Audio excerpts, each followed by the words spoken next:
अब भी सीएसके और आरसीबी दोनों प्लेऑफ में पहुंच सकती हैं। दोनों के प्लेऑफ में पहुंचने के नए समीकरण सामने आ गए।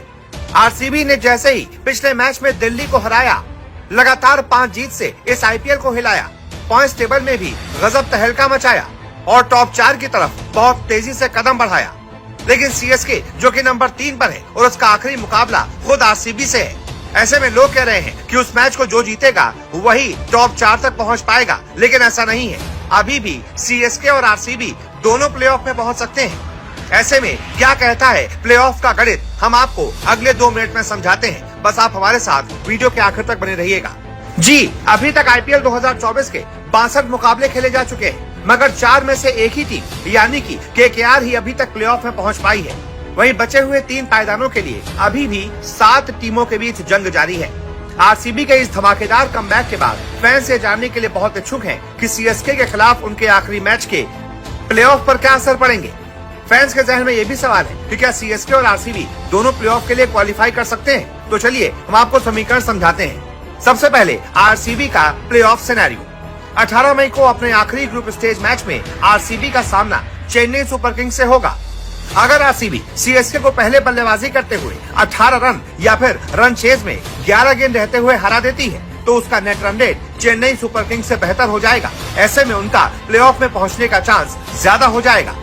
आरसीबी फिलहाल 13 मैचों में 12 पॉइंट्स के साथ 5वें स्थान पर है और आरसीबी अब यहां से ज्यादा 14 अंकों तक ही पहुंच सकती है। सिर्फ इतना ही नहीं, उसे सीएसके को इस अंतर से तो हराना ही होगा, साथ ही साथ सनराइजर्स हैदराबाद और लखनऊ सुपर जायंट्स के बीच मैचों पर नजर रखने की जरूरत होगी।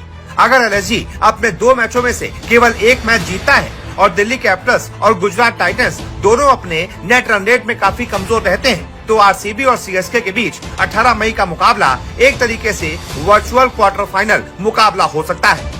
वहीं अगर एसआरएच अपने अंतिम दोनों मैच हार जाता है और एलएसजी अपने 2 में से केवल 1 मैच पर जीत हासिल कर पाती है, तो केवल 1 जीत ही प्लेऑफ के लिए आरसीबी की योग्यता सुनिश्चित कर देगी, क्योंकि एसआरएच का अनिवार्य रूप से आरसीबी की तुलना में कमतर नेट रन रेट होगा।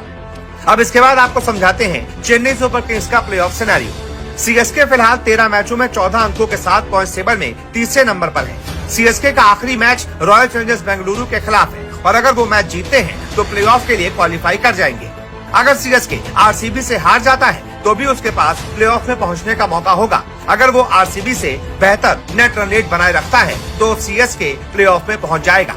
सीएसके के पास पॉइंट्स टेबल के टॉप 2 में भी अपनी जगह बनाने का मौका है, लेकिन उस स्थिति में उन्हें आरसीबी के खिलाफ जीतना होगा और उम्मीद करनी होगी कि राजस्थान रॉयल्स और सनराइजर्स हैदराबाद दोनों अपने अगले 2 मैच हार जाएं। अब सवाल ये भी उठता है कि क्या चेन्नई और बेंगलुरु दोनों एक साथ प्लेऑफ में पहुंच सकते हैं? तो इसका जवाब है हाँ। आरसीबी और सीएसके दोनों टीमें एक साथ भी प्लेऑफ के लिए क्वालिफाई कर सकती हैं। हालांकि इसके लिए कुछ तिकड़म लगानी होगी। पहली तिकड़म, आरसीबी अपने अगले मैच यानी कि 18 मई वाले मुकाबले में सीएसके को मामूली अंतर से हरा दे। इससे आरसीबी के 14 पॉइंट हो जाएंगे और उनके नेट रन रेट में भी थोड़ा सुधार हो जाएगा। वहीं हार के बावजूद सीएसके का नेट रन रेट आरसीबी से बेहतर रहेगा। ऐसे में सीएसके नंबर 3 और आरसीबी नंबर 4 पर पहुंच जाएगी। लेकिन ये इतना आसान नहीं है, इसके लिए 2 तिकड़म और है। एलएसजी अपने 2 मुकाबले 14 मई को दिल्ली कैपिटल्स के खिलाफ और 17 मई को मुंबई इंडियंस के खिलाफ, इन दोनों में से सिर्फ एक ही मैच जीते तभी आरसीबी और सीएसके दोनों क्वालिफाई कर पाएंगे। वहीं एसआरएच अपने अगले 2 मैच 16 मई को गुजरात टाइटंस से और 19 मई को पंजाब किंग्स से हार जाएगा तो वो 14 अंकों पर ही रुक जाएगा और उसका नेट रन रेट भी बहुत ज्यादा गिर जाएगा। ऐसे में सीएसके आरसीबी दोनों प्लेऑफ के लिए क्वालिफाई कर जाएंगे। ऐसे में आप बताइए आपका अंकगणित क्या कहता है, कौन सी टीम प्लेऑफ में पहुंच सकती है? जो भी आपकी राय हो कमेंट करके जरूर बताएं और इस वीडियो को ज्यादा से ज्यादा शेयर करें।